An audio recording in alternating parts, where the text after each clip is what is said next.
In the book, Breaking the Spell, Religion as a Natural Phenomenon, Daniel Dennett claims he has found the answer as to why an overwhelming majority of humans believe in God. He claims that people have theistic beliefs only because they helped our ancestors survive difficult times.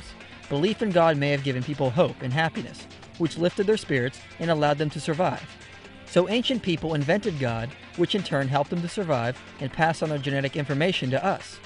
So according to Dennett, our beliefs in God come from genetic traits that have been passed down from our ancestors to help with survival. However, in promoting this idea, Dennett has said more than he realizes.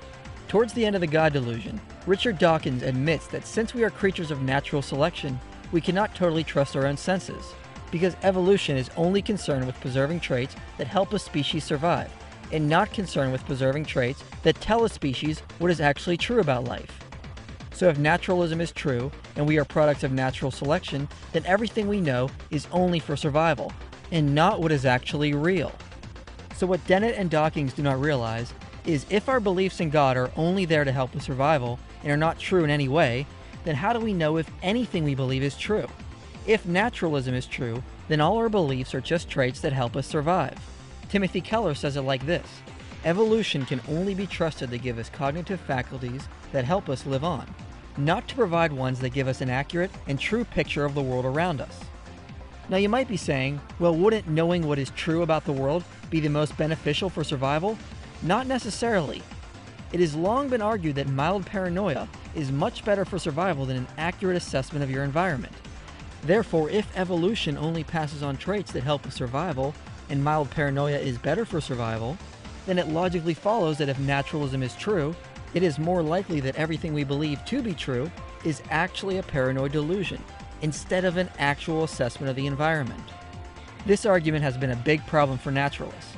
The literary editor of the New Republic responds to Dennett by asking, but if reason is a product of natural selection, then how much confidence can we have in a rational argument for natural selection? Patricia Churchland says it like this: the principal chore of brains is to get the body parts where they should be in order that the organism may survive. Improvements in sensory motor control confer an evolutionary advantage. A fancier style representing the world is advantageous so long as it enhances the organism's chance for survival. Truth, whatever that is, takes the hindmost. Even the great Charles Darwin struggled with this truth. He wrote, "With me, the horrid doubt always arises, whether the convictions of man's mind, which has been developed from the mind of lower animals, are of any value or at all trustworthy." If naturalism is true, then everything we believe to be true are actually just beliefs that help with survival, including beliefs about naturalism.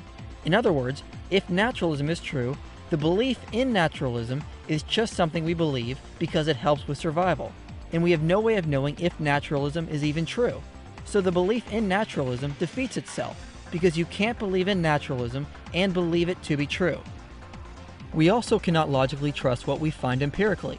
The world studied by science is a world we experience through our senses, and in order for us to experience that world, our minds have to process information it gets from the senses. But if naturalism is true, our minds process information in a way that helps us survive, instead of telling us what we are actually sensing.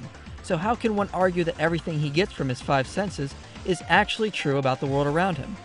The five senses evolved to help a species survive. So a naturalist can't argue that the information he gets from his senses is telling him anything but information that helps him survive. This is why C.S. Lewis and Alvin Plantinga argue that it is unreasonable to accept naturalism, because when it boils down, if naturalism is true, then what our brains say about science, morality, and logic is nothing more than chemical reactions designed to help us survive and pass on genetic information. However, if the alternative is true, then an intelligent designer has given us minds that tell us what is real and what is true about the world around us. And it also makes logical sense as to why we operate as if our minds are telling us what is logically true. Now, if you're an atheist and watching this, you've probably arrived at this point and said something like, so what? This argument doesn't prove that God exists. It only shows that naturalism can't verify that we can trust our cognitive faculties. But it doesn't prove God exists. And you would be correct in saying this. This argument doesn't give us proof for God's existence. It only gives us evidence that he exists. However, if you operate as if your mind does tell you what is true and does give you an accurate representation of reality, then by definition, you are assuming that naturalism is false, Because if you believe naturalism is true, then you must operate as if your mind is only telling you survival information. Theists don't need to operate in such a matter, because we believe an intelligent designer created us with minds that allow us to experience the world as it truly is. Therefore, we have reason to trust our minds to tell us what reality is, and we know that God's existence is also logically coherent, because our logic shows us logical proofs for his existence, such as the modal ontological argument, which can only be refuted by denying logic itself.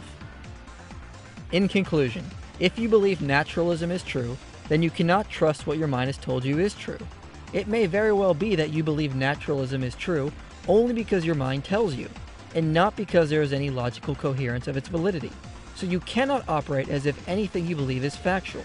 But if you do believe that your mind is telling you what is true about reality, then you are also saying that naturalism is false, and the alternative is more coherent. As Timothy Keller says, if we can't trust our belief-forming faculties in one area, we should not trust them in any area. If there is no God, we should not trust our cognitive faculties at all.